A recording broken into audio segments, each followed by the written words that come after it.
나는 뭐 부동산 관심 없어 라고 하실 수 있는데 이게 주식 쪽으로 넘어갈 거예요. 주식 시드 증여받은 사람, 뭐 코인, 가상자산도 똑같을 것 같아요. 많은 분들이 그럼 어떻게 잡냐 뭐 하시는데, 감정평가사가 감정평가한 거는 무적이야. 요즘 그렇지 않아요. 그러니까 말 그대로 이게 세금 파티 되거든요. 기본적으로 조사 수준이 정말 높다라고 한 수준의 스타트 지점으로 자꾸 올라가고 있어요. 내년 7월 말에 아마 세제 개편한 때 저는 보유세 올라갈 것 같아요. 제가 진짜 가시적으로 걱정해야 되는 거는 27년도예요 사실.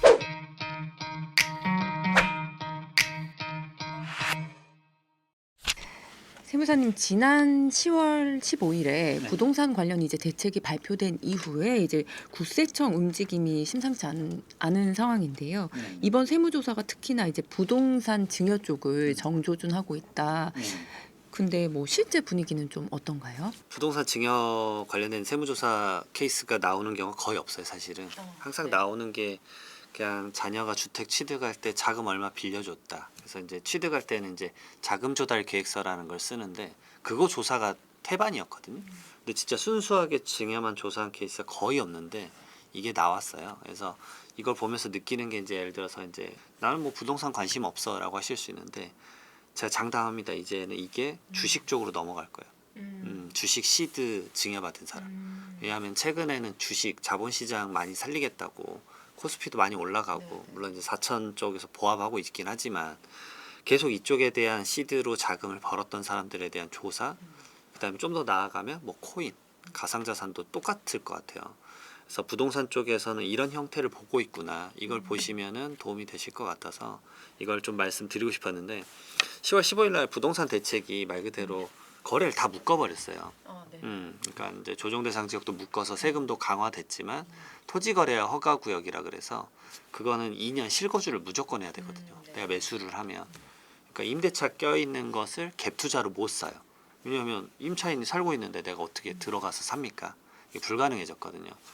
그래서 요즘 증여 패턴이 좀 극단적으로 말씀드리면 이런 식이에요.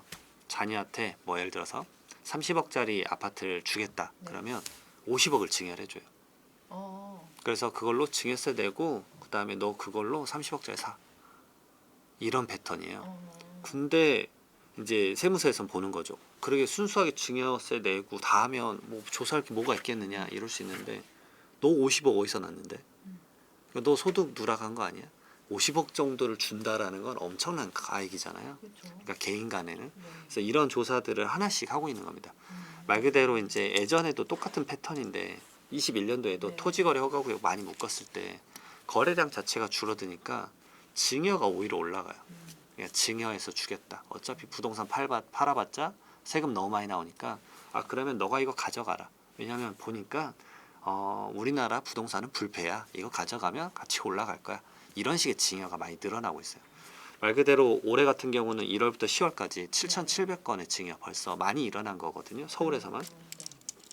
그러니까 기존에 2년에 있었던 통계치보다 압도적으로 좀 높아지고 있어서 이런 건들에 대한 조사 많이 하고 있고 가격이 올라가니까 미성년자 증여도 많이 늘어났어요. 지금 7,700건에서 미성년자가 200건이 넘습니다. 거기서 이제 강남 4구랑 마용성이 또 거기서 60%가 되기 때문에 대부분 이런 케이스들 어떻게 이제 조사하는지 그 케이스가 대책 나오고 나서 12월 초에 이제 국세청에서 발표를 했거든요. 그래서 이 정도 케이스는 좀 공부하시면 도움 될 것 같다 생각이 들어요. 구체적인 사례 하나씩 짚어보면서 여쭤볼게요. 첫 번째로 이른바 이제 엄카 찬스. 이게 보통 어떤 상황에 이제 발생하는 사례인가요? 이거는 이제 제가 강의 갈 때마다 매번 물어봐요. 아니 자녀가 연봉 5천인데 이거 쓸 거 다 쓰고 남는 것도 하나도 없다. 그래서 자녀가 내 카드를 쓰게 하고 5천만 원 다 고스란히 모으게 하겠다.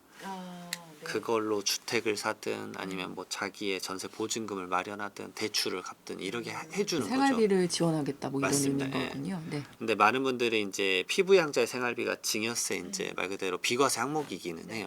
근데 자녀가 소득이 없었을 때 부양 의무가 있었을 때만 그게 가능한데 이거는 말 그대로 자녀가 돈을 벌고 있잖아요. 그러니까 이런 부분들을 도와주고 싶은 게 제가 봤을 때 부모 마음인 것 같아요. 부모는 항상 그렇잖아요. 근데 이런 것을 사실은 국세청이 모르냐 다 알고 있어요. 그러니까 우리가 흔히 알고 있는 부동산 단톡방이나 부동산 뭐 카페나 커뮤니티 많잖아요. 거기 들어가면 막 이러면 안 걸려요. 막 이러고 얘기 나누고 계세요. 저도 그런데 한 30개 들어가 있거든요. 보면 뭐 이러고 이제 말거든요. 뭐 그래 뭐 안 걸리시면 좋죠. 이렇게 말씀드릴 수 있는데 이런 것까지 잡아내겠다 그래서 첫 번째 케이스로 이걸 올렸어요. 그러니까 1번 케이스에 이걸 올렸다는 얘기는 우리 이거 사실 다 알고 있어. 이 메시지를 주는 거고 우리 이제 이런 것도 볼 거야 라는 얘기예요. 그래서 많은 분들이 그 정도 가지고 근데 이제 제가 말씀드리고 싶은 게 토지에 묶이면 거래량이 확 줄어들어요. 그러니까 예를 들어서 국세청에서 한 달에 조사할 수 있는 캐파가 3,000건이다. 그러면 서울 같은 경우는 한 달에 평균 거래량이 10,000건에서 플러스 마이너스 3,000건이에요. 근데 토지 예전에 묶였을 때는 거래량이 800건 막 이래 확 떨어져요. 거래를 못 해요. 지금 거기다가 은행 대출도 막 2억, 4억, 6억으로 아주 작아졌잖아요. 그러니까 거래 웬만하면 못 한단 말이에요. 정말 많은 캐시가 있지 않은 이상 못 사요. 그러면 거래량이 뭐 1,000건으로 줄어든다고 해볼게요. 그럼 국세청 한 달에 서울 뭐 조사할 수 있는 캐파는 3,000건이에요. 2,000건이 비잖아요. 그러면 이제 증여세랑 이런 것도 한번 봐볼까? 거기다가 지금 연말정산 곧 시즌이잖아요. 여러분들 그럼 연말정산 간소화 서비스 들어가 보면 내가 카드 얼마 썼는지 다 나와요. 아시잖아요. 연봉이 한 5천만 원 정도 되는 분들이 1,500만 원에서 플러스 마이너스 500만 원 정도 써요. 제가 연말정산을 그래도 매년 몇만 건씩 하니까 보이잖아요. 통계적으로. 이 정도 쓰는구나 사람들. 한 달에 뭐 151일 쓸 수 있잖아요. 이 정도 쓰는구나. 근데 그 금액이 어느 순간 영원이 되고 엄마 카드 쓴 거잖아요. 그러면 이제 오해를 받을 수밖에 없다. 그러니까 이런 케이스도 요즘 적발하고 있으니까 좀 조심해라. 네. 임대차 계약에 또 교묘하게 이용한 뭐 케이스도 있다고 하는데 어떤 사례인지도 설명 부탁드릴게요.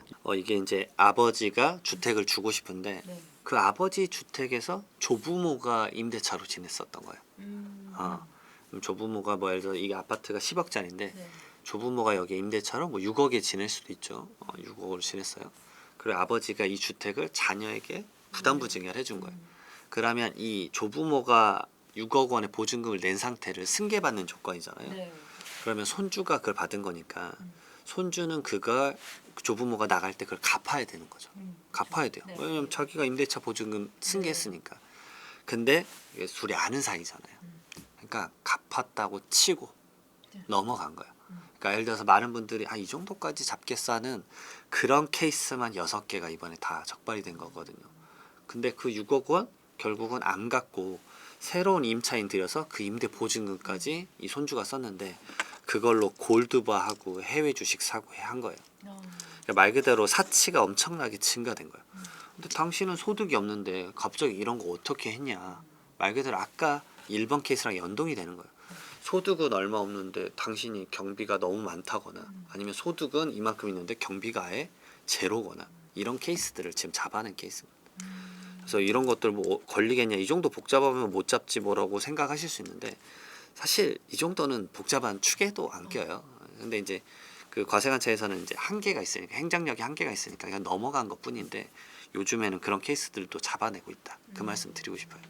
이번 조사 대상에 이제 고소득 전문직도 포함됐다고 들었는데 고소득자의 경우는 어떤 특징이 있고 어떤 부분을 좀 적발을 하는 걸까요? 이런 이제 대책 나오면 무조건 2, 3개월 이내에 조사를 거의 100% 해요. 근데 할 때 꼭 나오는 케이스가 의사예요, 의사. 항상 의사분들. 근데 이번 케이스에도 아예 지칭을 했어요, 과도. 산부인과 의사와 성형외과 의사인 부부가 여러 채의 고가 아파트를 취득했는데 미성년 자녀에게 증여하고 꼭 이런 표현 써요. 호화 사취생활용이. 이거 뭐 어느 정도인지 모르겠어요. 얼마나 호화롭게 사셨는지 모르겠는데 아마 그거 같아요.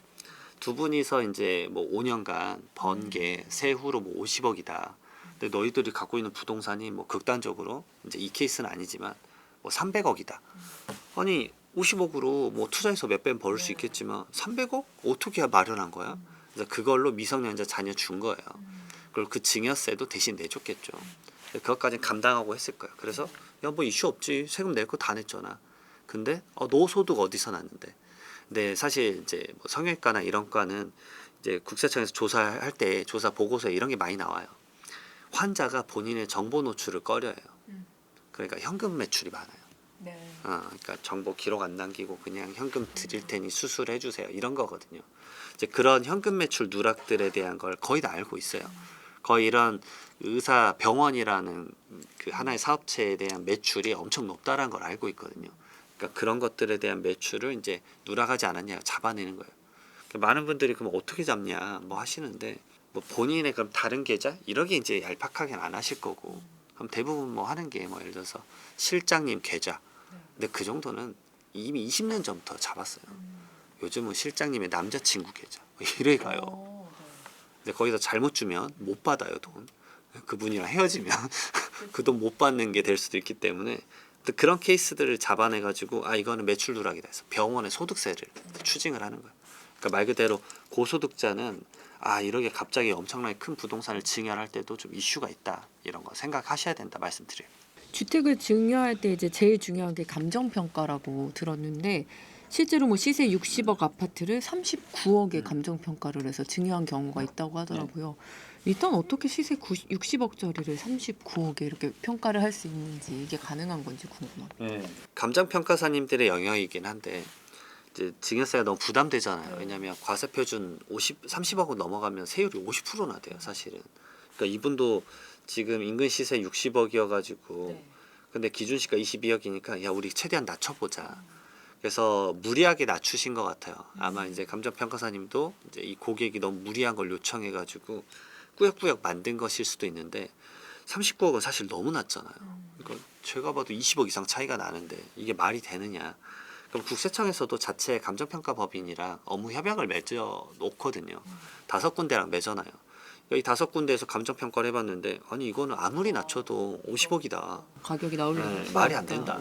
그러면은 재감정을 해가지고 기존에 본인이 감정평가했던 거 무시당해요. 그러니까 가끔 이런 거액의 부동산 거래할 때 아니 감정평가사가 감정평가한 거는 무적이야. 이건 무조건 치트키야. 이건 무조건 부인당할 수 없어. 이러시는데 요즘 그렇지 않아요. 좀 더 디벨롭이 돼가지고 아니 이거 가액이 너무 터무니없이 낮는데 왜냐면 국세청 직원분도 이 실거래가 사이트 들어가면 나오죠. 네이버 부동산만 가도 나와요. 바로 뿅뿅뿅뿅 나오잖아요. 그러면은 이게 말이 되나? 이게 60억인데 39억? 이런 경우도 있고 두 번째로는 이게 이제 오해받은 케이스일 수도 있어요. 왜냐면 극단적으로 이러기도 있어요. 증여하고 나서 원래 전 6개월 후 3개월에 거래 금액이 있으면 그것을 갖다 써야 되는데 나 증여할 때는 사실 거래된 내역이 하나도 없었어. 그래서 어쩔 수 없이 이렇게 낮게 나왔어 라고 할 수도 있고요. 두 번째로는 아, 이 기간 동안에 미리 받아놓은 거예요. 뭐 그다음에 6개월 후에 이걸 쓸 수도 있겠죠. 근데 이게 무슨 이 정도가 무슨 얼마나 차이가 나냐 할 수 있는데 제가 아는 아파트 단지는 연초에 55억이었어요. 근데 그게 한 9월쯤에 지금 85억이거든요. 그러니까 가격 변동이 이래 크게 날 수도 있어요, 사실. 그러니까 어떤 케이스인지에 따라서 이제 억울할 수도 있긴 하겠지만 너무 낮게 신고되면 요즘 감정평가사 부인한다. 그런 것들도 알고 진행하셨으면 좋겠어요. 예전에 세무사님 나오셨을 때 가족법인 얘기해 주셨었는데 뭐 증여세 부담을 이제 피하려고 자녀에게 집을 직접 이제 넘기지 않고 가족법인을 이용해서 우회하는 증여하는 사례도 많다고 그때도 말씀해 주셨던 것 같은데 이런 사례가 어떤 방식인지 좀 다시 설명 부탁드리고 어떤 문제가 있는지도 설명 부탁드립니다. 사실 시가 개념으로 잡아서 뭐 감정 평가를 좀 낮게 잡더라도 안전성 있게 잡아서 법인에 넘기는 거 저는 이거 전혀 상관없다고 봐요. 잘 짜면 절세 플래닝으로 아주 좋거든요. 근데 지금 이번에 나온 케이스는 터무니가 없어요. 왜냐하면 이것도 기준 시가 29억인데 감정 평가하니까 68억이에요. 근데 이게 개인 간의 거래에서는 시가 개념을 많이 잡으니까 야 그럼 개인이 가족법인 자녀가 주식 뭐 100%인 이 회사에 넘기면 싸게 넘기자. 그래서 이걸 기준시가로 넘긴 거예요. 근데 말이 안 되죠. 이게 막 사실 그럼 법인은 이거 받아서 뭐 70억에 팔면 그냥 40억의 차익을 법인이 다 가져가는 거잖아요. 근데 그 법인에서 돈 벌면 누구 거예요, 결국은? 주주 거잖아요. 그러니까 이렇게 이제 말 그대로 우회를 하면 안 걸릴 거라 생각을 하셨던 것 같아요. 그러니까 과세관청에서 이게 말이 되냐? 이 가액은 너무 낮다. 그리고 이게 특수관계 법인이잖아요. 과세관청 이런 거 잡아내는 게 더 쉬워요. 사실 일도 아니에요. 다시 감정평가 받아가지고 가액을 높였죠. 그러면 어떤 일이 생기냐? 법인은 어떤 자산을 공짜로 받으면 자산 수중이익이라고 해서 법인세를 내야 돼요. 법인세 한 번 내고 그다음에 이 시가와의 차익에 따라서 주주에게 증여세를 또 추징을 해요. 그러니까 말 그대로 이게 세금 파티 되거든요. 그러면 법인도 세금 내고 그다음에 주주도 어차피 세금 내야 돼요. 그러니까 그닥 이득을 못 봤을 거야 아마. 거기다가 이제 이런 케이스 걸리면 가산세가 무서워요 사실. 가산세가 막 몇십 프로 나오니까. 그러면 뭐 예를 들어서 이게 이런 식으로 거래를 했다 그러면 뭐 세금이 막 3, 40억 나올 수도 있어요. 그러면 아 내가 뭘 한 거지 차라리 그냥 그냥 하는 게 더 그냥 받는 게 나을 수 있는데 부동산 가격이 건물 가격은 사실 얼마 안 돼요. 토지예요 토지.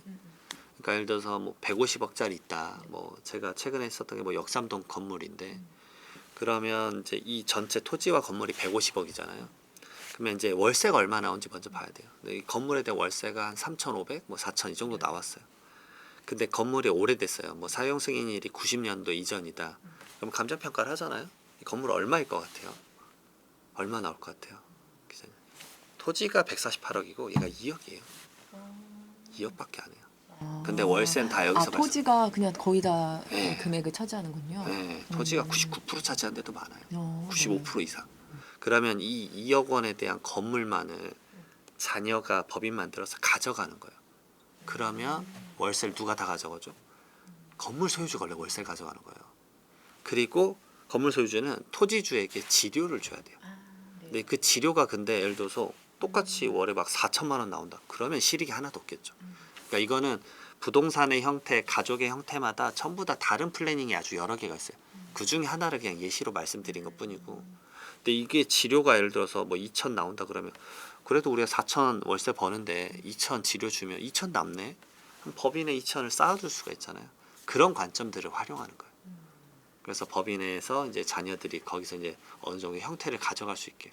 근데 왜 굳이 법인으로 하냐? 개인으로 해도 되지 않냐? 이 정도 가져갈 정도면 자녀도 이미 본인의 소득세가 막 35% 40%예요.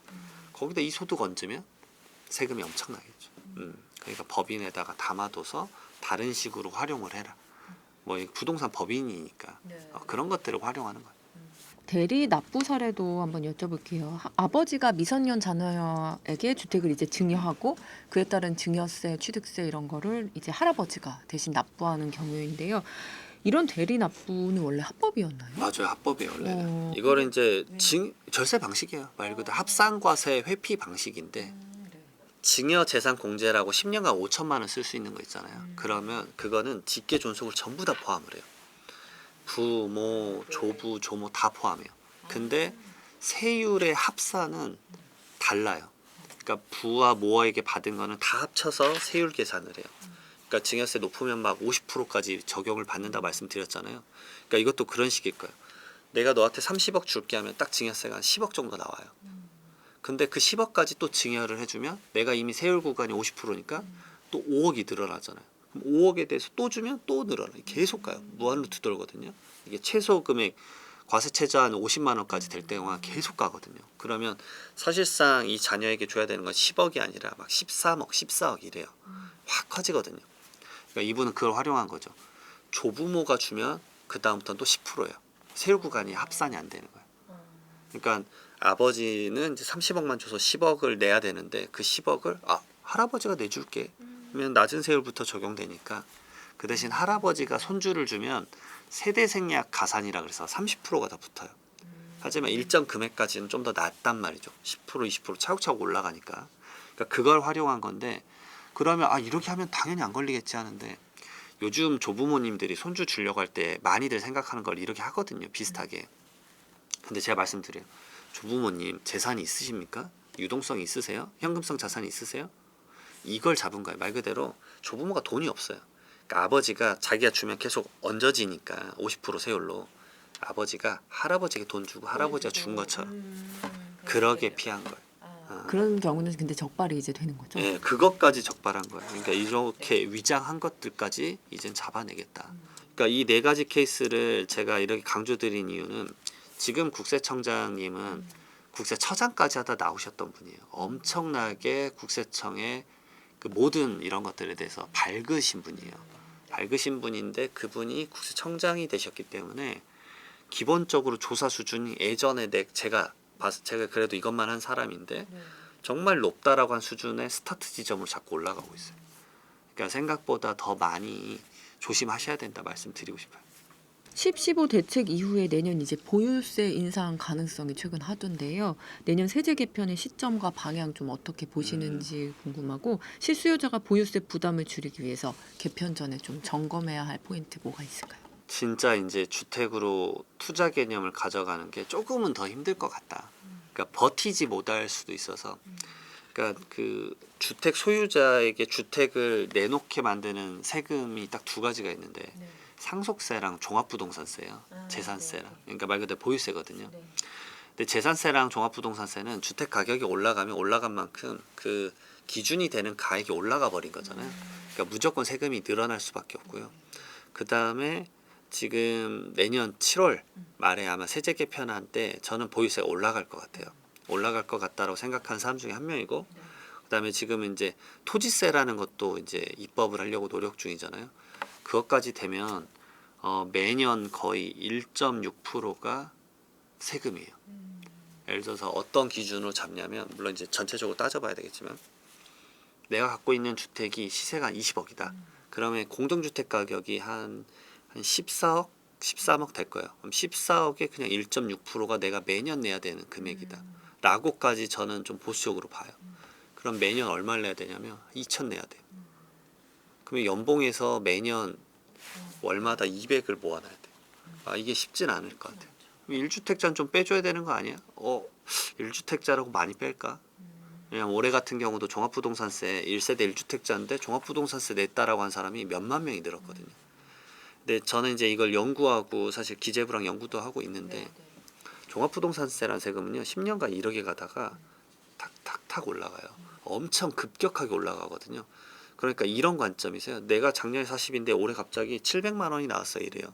그럼 제가 말씀드려요. 내년에는 2100이다. 왜 그렇게 많이 나와요? 종합부동산세는 매년 이렇게 루틴하게 나가는 당신의 근로소득 개념이 아니다. 가격의 상한이 탁탁탁탁 튀어 올라간다. 그러니까 조금 걱정하셔야 될 것 같고, 제가 진짜 가시적으로 걱정해야 되는 거는 27년도예요 사실. 26년까지는 그래도 버틸만 할 것 같아요. 근데 27년도에 딱 받아보시면 뭐야? 그게 27년 아마 11월 12월에 받아보시면 좀 놀라실 수도 있겠다. 그래서 이제 다주택자는 점점 힘들어지는 것 같아요. 근데 그게 사실 더 이 사태를 악화시키는 거일 수도 있어요. 그러니까 내가 주택을 두 개를 못 사는 상황이잖아요. 뭐 투기나 투자나 뭐 어떤 관점이든 떠나서. 그럼 결국 어떤 관점이냐면 똘똘한 한 채예요. 이 똘똘한 한 채 기조 때문에 특정 지역의 부동산 가격이 이렇게 로켓처럼 올라간 거잖아요. 이제 이거를 뭐 제가 해결할 수는 없겠지만 이렇게 점점 더 그러면 하나 제발 하나 좋은 거 점점 몰리는 수밖에 없는 것 같아요. 그것밖에 가격이 올라갈 게 없으니까. 보유세는 조금 이제 감당을 좀 해야 될 수도 있겠다 생각 듭니다. 그래서.